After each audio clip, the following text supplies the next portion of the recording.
안녕하세요. 사주명리 전문가 사주명리 시금석입니다. 2026년 병오년 을목일간에게는 특별한 해가 찾아옵니다. 병화는 상관이고 오화는 식신이죠. 이 두 기운이 동시에 몰려오면서 상관식신 혼잡의 강력한 작용이 시작됩니다. 오랫동안 내면에 숨겨져 있던 재능과 에너지가 마치 봄날, 땅을 뚫고 올라오는 새싹처럼 거침없이 분출되는 시기입니다. 서울 강남구의 한 중견 IT 기업에서 10년째 근무하는 을미일주 서연. 38살의 이 여성은 늘 성실했지만 결코 눈에 띄는 사람은 아니었습니다.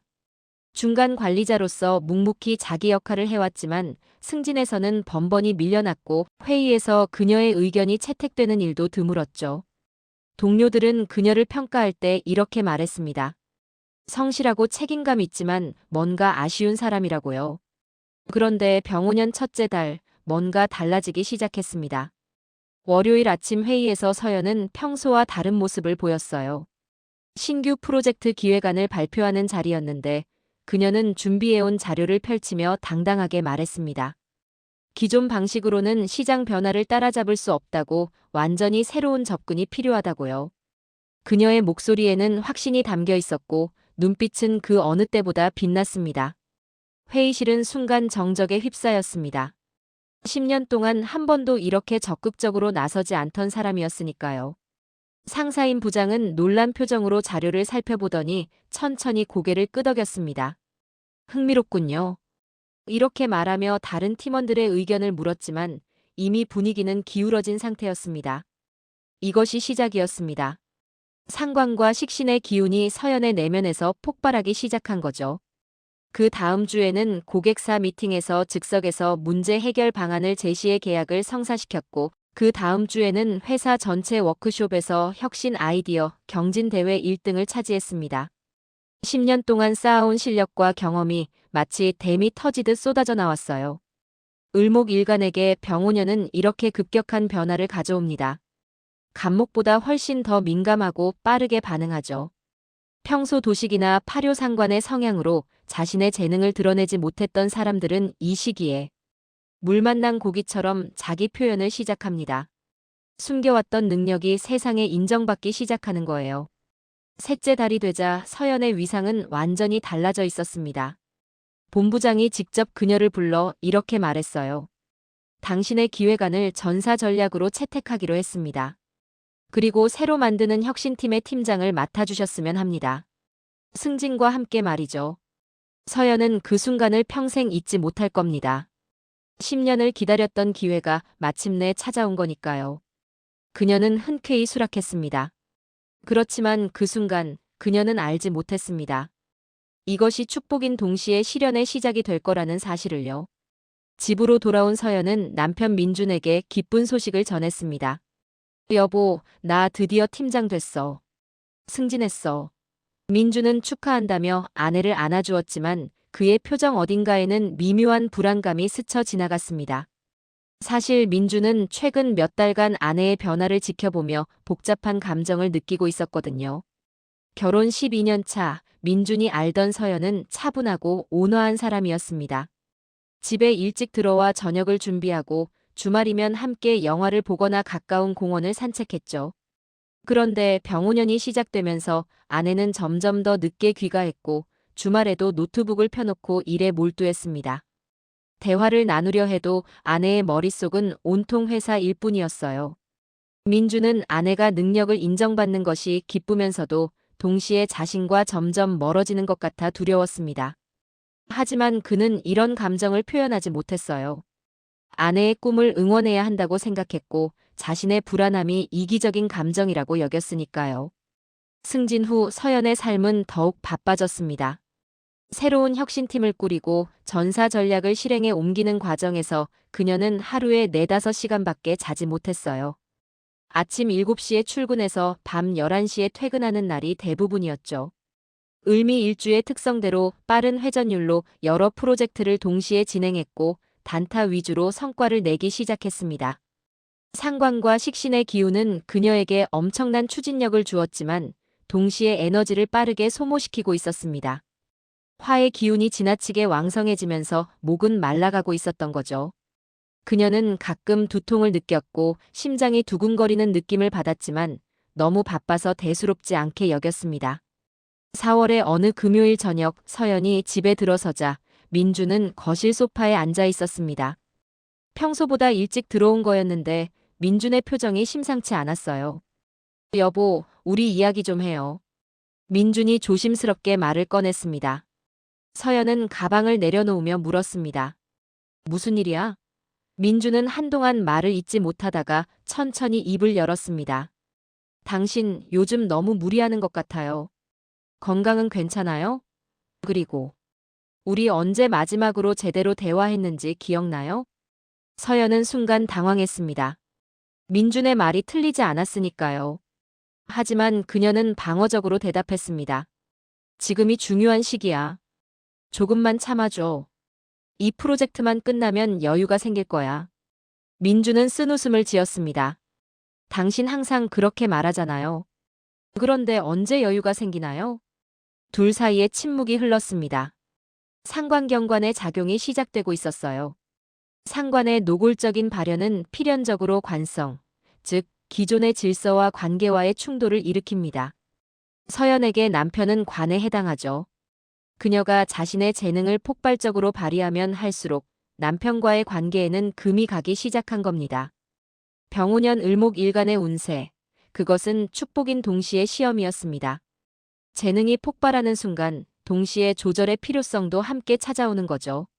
서연의 혁신팀이 본격적으로 가동된 지 2달이 지났습니다. 회사 내부에서는 그녀의 이름이 자주 오르내렸어요. 젊은 직원들은 그녀를 롤모델로 삼았고 경영진은 그녀의 성과에 만족해했습니다. 겉으로 보기에 모든 것이 완벽해 보였죠. 하지만 서연의 몸은 정직하게 신호를 보내고 있었습니다. 아침에 일어날 때마다 온몸이 무겁게 느껴졌고 집중력이 예전만 못했어요. 커피 없이는 오전을 버틸 수 없었고 하루에 4~5잔씩 마셔댔습니다. 병오년의 화 기운이 지나치게 왕성해지면서 목은 점점 더 말라가고 있었던 거예요. 을목일간에게 병오년은 꽃을 너무 많이 피워 나무가 죽을 수 있는 해입니다. 화생토의 작용으로 에너지를 쏟아내면서도 그것을 보충할 수 있는 수의 기운이 부족하면 결국 고갈되고 마는 거죠. 서연의 사주에는 다행히 미토가 있어서 어느 정도 브레이크 역할을 했지만 그녀는 그마저도 무시하며 달려가고 있었습니다. 6째 달 초 중요한 전환점이 찾아왔습니다. 회사의 보수적인 임원 한 분이 서연의 혁신안에 반대 의견을 냈어요. 전체 경영회의 자리에서였습니다. 너무 급진적입니다. 검증되지 않은 방식을 전사에 적용하는 것은 위험합니다. 그 임원의 말에 서연은 순간 감정이 끌어올랐습니다. 상관경관의 본격적인 충돌이 시작된 거죠. 상관은 관을 극하는 십성입니다. 기존의 틀과 권위에 도전하고 낡은 것을 부수려는 성향이 강해요.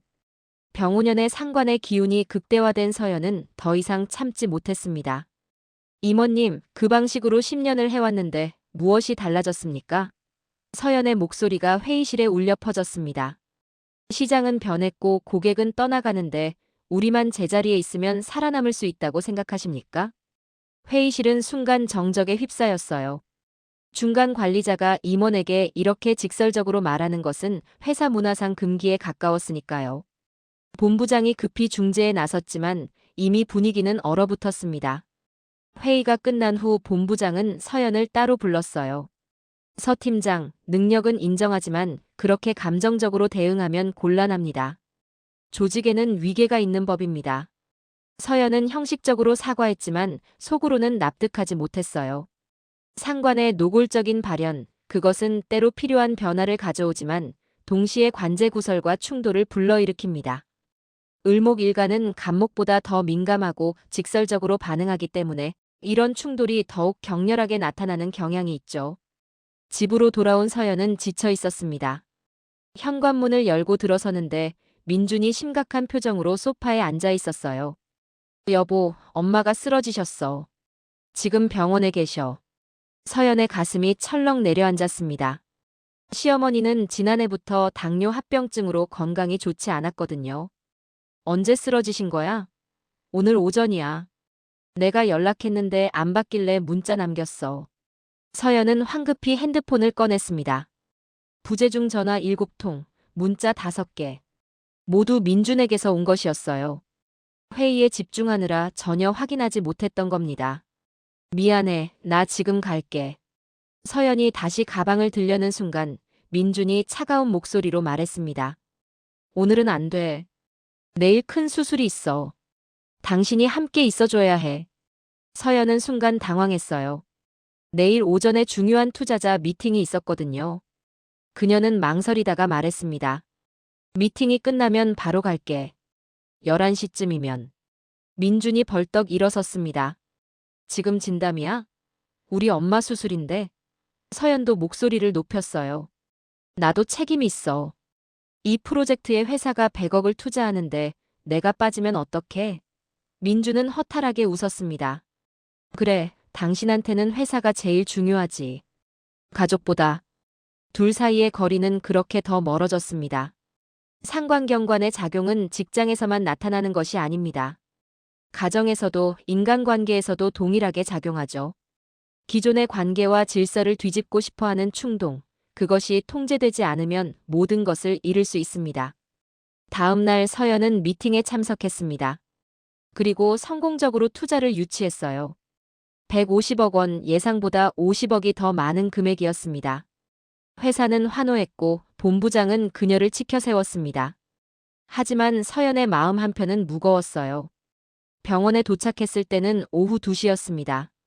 수술은 이미 끝나 있었고 민주는 중환자실 밖 의자에 홀로 앉아 있었어요. 서연이 다가가자 민주는 고개도 돌리지 않았습니다. 수술은 잘 됐어. 당신 걱정 안 해도 돼. 그의 목소리는 차갑고 낮았습니다. 여보, 미안해. 정말 빠질 수가 없었어. 서연이 변명하듯 말했지만 민주는 대답하지 않았어요. 한참을 침묵하던 그가 천천히 입을 열었습니다. 당신 변했어. 아니, 변한 게 아니라 다른 사람이 됐어. 예전에 당신은 이렇지 않았는데. 서연은 반박하려 했지만 말이 나오지 않았습니다.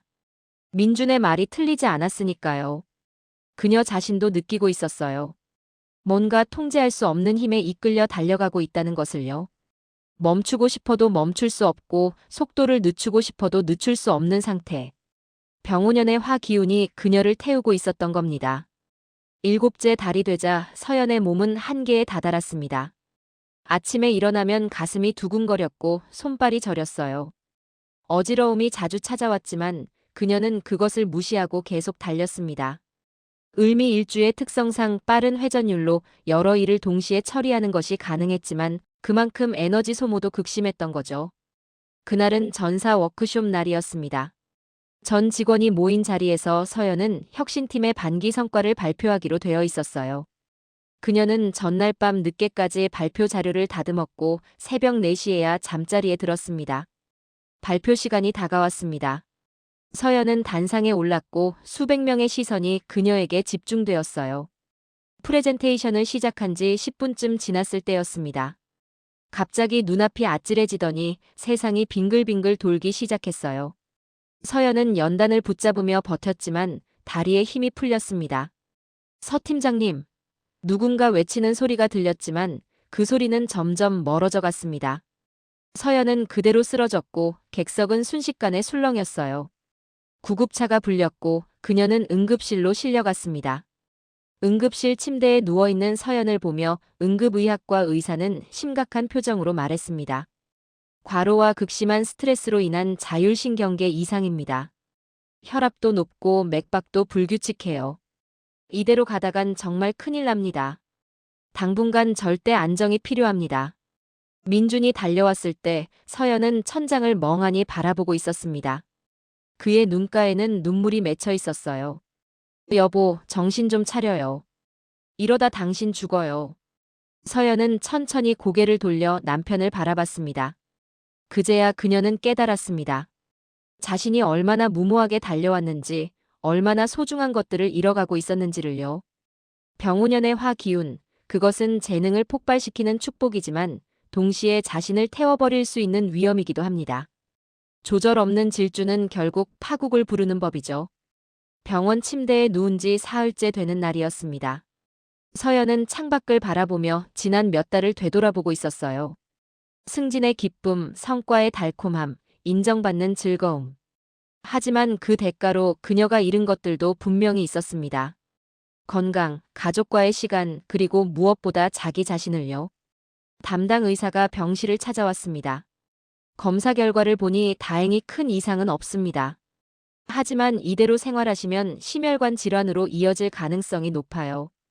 의사는 서연에게 생활 습관 개선 방안을 설명했죠.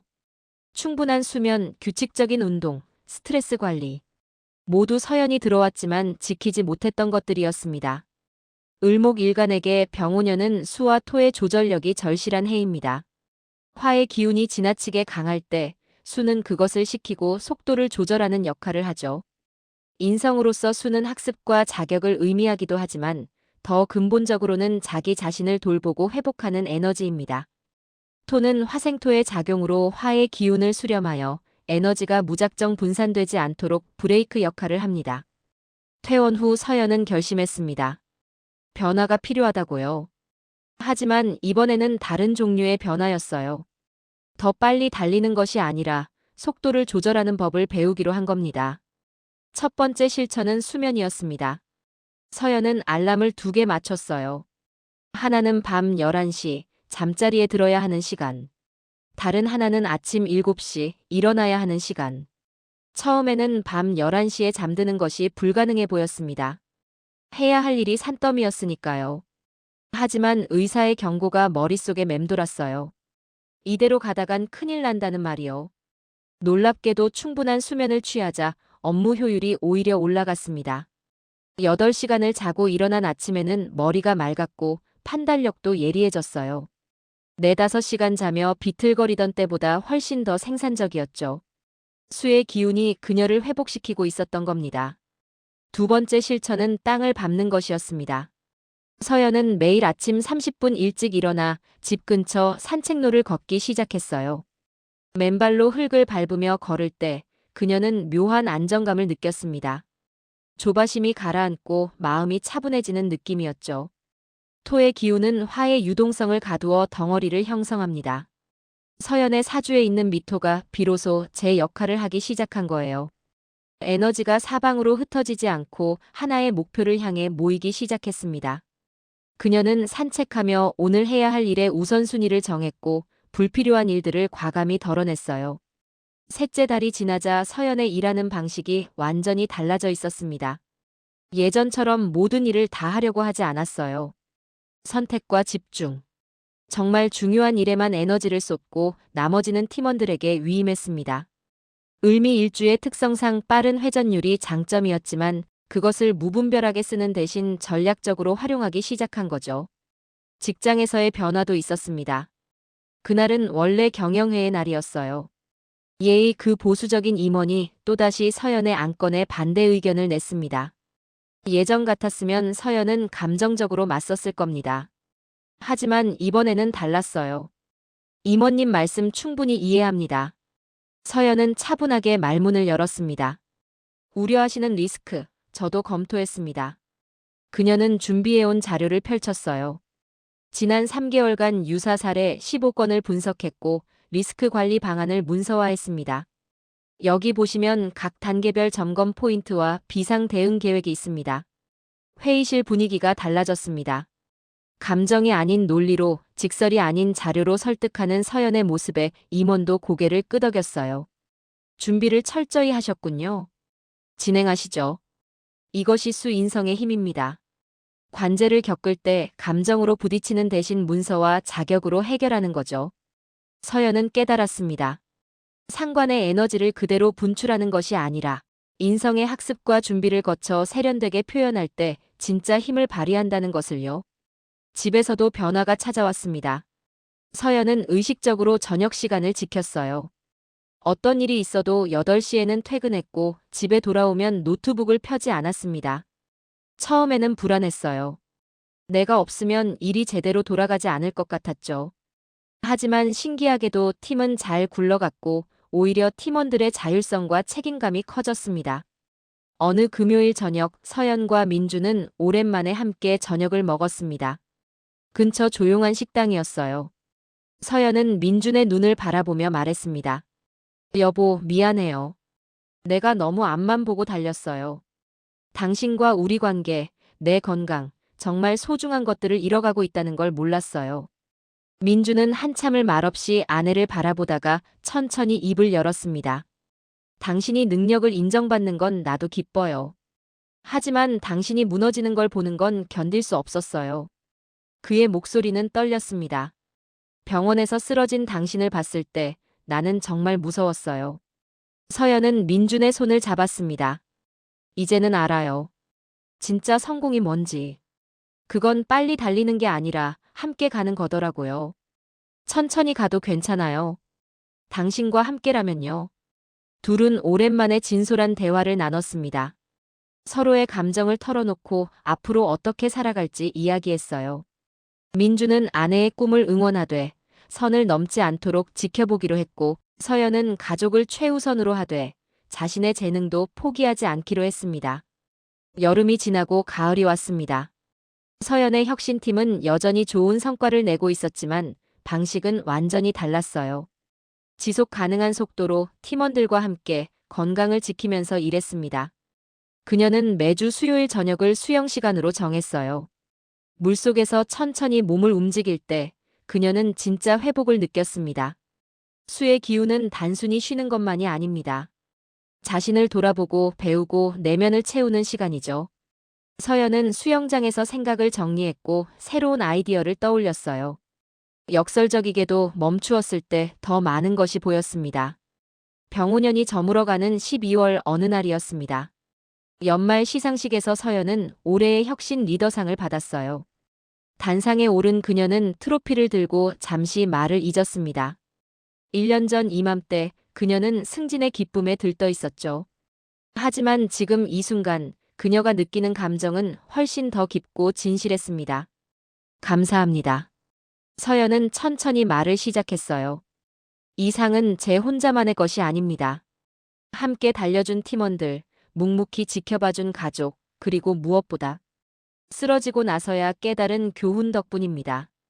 그녀는 객석의 민준을 바라봤어요. 속도보다 중요한 건 방향입니다.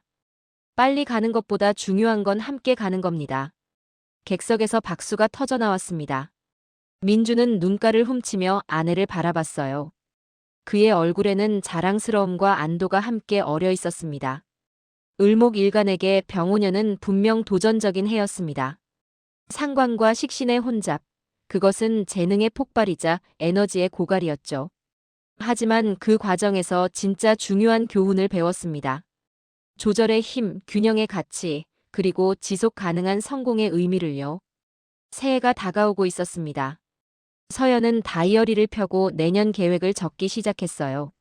하지만 예전과는 달랐습니다. 목표 항목 사이사이의 휴식, 가족과의 시간, 건강관리가 동등한 무게로 자리 잡고 있었죠. 그녀는 이제 알았습니다.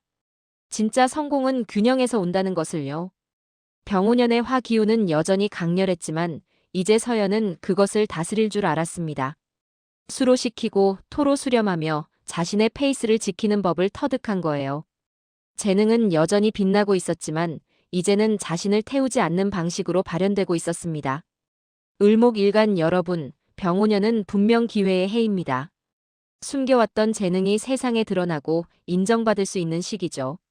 하지만 그 기회를 진짜 성공으로 만들기 위해서는 조절이 필요합니다.